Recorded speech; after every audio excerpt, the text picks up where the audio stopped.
In the light of recent events and some former discussions that I already had about this topic, today's topic is gonna be fun versus rewards in Smite. This may sound a little strange at first, but it becomes kind of self-explanatory when we go further down this road. I will talk about two different examples here, one in a very recent context, another one a little bit older, and with that we jump right in. The first example is not directly in Smite, it is outside of Smite but very much Smite related. And that is the Gauntlet and the rewards that were supposed to come with it. Now, with the Gauntlet, we were told that we're gonna get a lot of different skin rewards from the Odyssey that have drastically increased drop chances, basically. The wording was put in a clever way where it would sound like we get more drops, but in the end, apparently, it could also mean that only the chest drops are increased, and the skin drops are actually very, very rare. And that's what happened. So it sounded like you could get almost all Odyssey skins, and that's how I announced it in my video as well, because that is literally how it came across. But in the end, Hi-Rez decided to just give out a lot of chests and very few select skins to very few select people. Most people, even if you watched all 3 days, didn't get anything. I was one of those people. I did not have all the skins in the Odyssey. I thought this was a good way to get the ones that I didn't have yet. I didn't get a single skin. So that is something that would obviously be a little frustrating. Now, I'm personally not too concerned about this. I had most of the skins I really wanted, but the whole thing behind it is what kind of strikes me as odd and annoying. I talked to some people about this, and some people told me, hey, it's okay, you know, I watched the games and I had fun watching the games, and that was all that mattered to me. The rewards were a nice bonus, and I didn't get them, but whatever. Now, for me, this is a bit weird, and this is something I cannot really agree with. I did watch the games because I enjoyed watching the games. I'm very interested in the pro scene, and I would have watched the games with the rewards or without the rewards. I did leave my Twitch on for a while when I would otherwise have turned it off, but primarily I was there to watch the games, and I had fun watching the games. They were very interesting games, and I saw a lot of things that I hadn't seen in the meta yet, so that was very good for me. Still, I was not happy with the way that the whole reward system was handled. The whole stream, the whole Gauntlet was very much promoted through the rewards, and even though some people now in hindsight said, hey, the viewer numbers were there even though no one got rewards, the people were still in the stream for the rewards, or at least a big number of them. I'm very much for organic growth, and this is pretty much the opposite of it. This is just forcing kind of inflated numbers on a chat. I've talked about this with the video about the rewards, and because of the way they were promised, I would say I almost feel deceived. I did not need those skins. I wouldn't have cared at all if there wasn't any skins for the Gauntlet.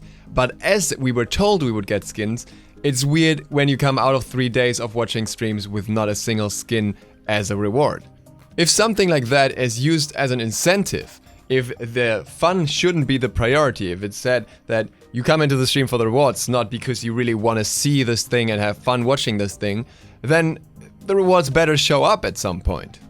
In the end, while my video wasn't intended to be clickbait, the whole thing, the whole stream in itself basically became clickbait because people came in there for the skins and didn't get those rewards.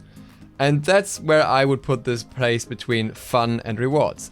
Many people were not there for fun. The chat was full of spam about !drop. Now, the chat is never good. Like, on a big channel, you'll never have a good Twitch chat if it's not monitored heavily. So that's not surprising, but really almost all weekend the chat interaction was mostly about the rewards and less about high plays from the teams. And that's something that I think is really sad, because that takes a little bit away from the atmosphere that even something as terrible as Twitch chat can create. But this is not the only example. The other example is the one that I asked about on Twitter quite a while ago. My question was, out of curiosity, how do you feel about gemstorm or triple worshipper events? Specifically, value of the extra gems or worshippers versus having worse matches. Now, it's important to say that this doesn't apply for everyone. If you always play with your 5-man pre-made or 4-man pre-made or 3-man pre-made depending on the game mode, then you won't care much. You will still play the game just as before. You will not get different players, though you may get matched against more pre-mates, but that's actually a good thing, so you have more even matches. You have the chance to have them at least. But for the majority of players that don't have so many other people to play with, what comes out of this is something else. You get matched with a lot more people that don't regularly play the game, that just come back for these events. You get matched with a lot of people that really, really want to win and are super salty if anything in the game doesn't go their way. So you will have a lot of negativity that you otherwise don't have in the game because of all these rewards that come in. Again, I'd like to emphasize this. This doesn't apply for everyone. If you have your pre-made and you play with them and you get triple the worshippers or triple the gems or whatever, then good for you. You're one of the lucky few who just benefits from these events. But I don't think that applies to that many people. It actually applies to me for the most part, but still I wouldn't believe that the majority of the player base regularly plays in full pre-mades. And a strong indication that I have for that is that even when I play in a pre-made, I often get matched against people who are not in pre-made, which indicates to me that there aren't that many full pre-mates out there. And this is where things get interesting. Some of you may have already heard of gamification, basically bringing aspects from video games or games in general into a workplace environment. For example, you could do something like getting certain level up rewards throughout your school time. There are schools that do that in America, where you get some sort of character that you level up and equip depending on how well you do your studies. And those kind of systems then, well, get implemented more and more to ease the flow of a grinding work, especially of anything that's kind of tedious, because you get these mental rewards at least, which work very well with the human psyche, with the reward system in our brains, which then sends out certain chemicals which make us feel good and so on. You know the drill, with the same thing as if you were to eat sweets. So we have these gamification systems, and depending on how complex the gamification system is, there will be different aspects that, you know, try to make you have fun while having work to do. And the most simple one of those is a simple reward system, a leaderboard, anything like that. Just anything that gives you something extra for what you're doing. This is literally the most basic kind of gamification, and it is one that applies for a while. It is one that is effective for a while. It works for a year or two, but eventually it takes away the intrinsic motivation of a person, the inner motivation of a person to actually do the activity that they may have otherwise had fun with in the first place if they don't get that reward anymore or if the reward doesn't increase. And that is kind of where I see this overlap with Smite, that the focus for many players gets pushed more and more into the direction of more rewards. And really, what are those rewards? You get extra worshippers, meaning you get a god to a higher mastery faster, which doesn't actually mean much. You can play them in ranked earlier, which means you can play gods in ranked that you actually can't even play and shouldn't be playing in ranked. So the only reason for that, or the only benefit of that, is really that it can be good for smurfs, because actually you should be able to play a decent number of gods well enough in ranked before you queue for ranked, so triple worshippers don't have any value in that context. And outside of that, you know, they give you some shiny skins, but those skins are not necessarily the best skins for most characters. Most people don't really care for them that much. There are people that use the diamond skin, but I usually see people actually use other skins over the diamond skins.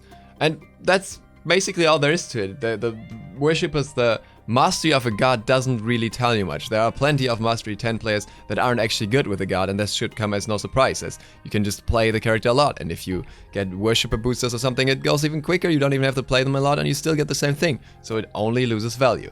Then you get gems. Now gems are nice because you can buy all the fancy in-game stuff, you know, all the skins or whatever you're looking for, voice packs, and that's nice. No complaints about that in itself. The question is, are those rewards, are those skins really more important than having as much fun as possible with the game? Obviously, you could argue that, for example, matchmaking is bad in the first place, so it doesn't matter if it's a gem event or not. There were always going to be a lot of tryhards, and the climate is always going to be bad, but I personally get the impression that it's worse during such events. And for me personally, it feels less and less like people put a focus on actually having fun in the game, as long as they get more rewards for it.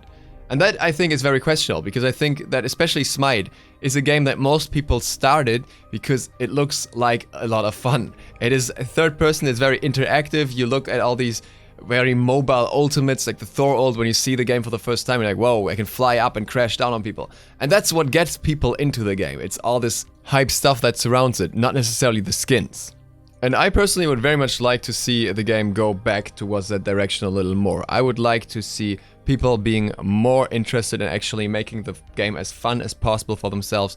rather than just looking for more rewards. Same with watching Twitch, same with watching the pro games. Actually, people looking at the pro games, looking what's done there, looking how these people play, how much they've achieved, how well they play as teams, over sitting in chat and screaming gems, gems, gems, or skins, skins, skins, or whatever the deal is on that particular day. And I feel that it's not only up to the players to do that, but it's also up to Hi-Rez to push things in that direction. And I see Hi-Rez trying, especially with stuff like the adventure mode, but I wish more focus would be put on the modes that are already there in regards to focusing on making those as much fun as possible, without having an overly strong emphasis on the rewards that come with them.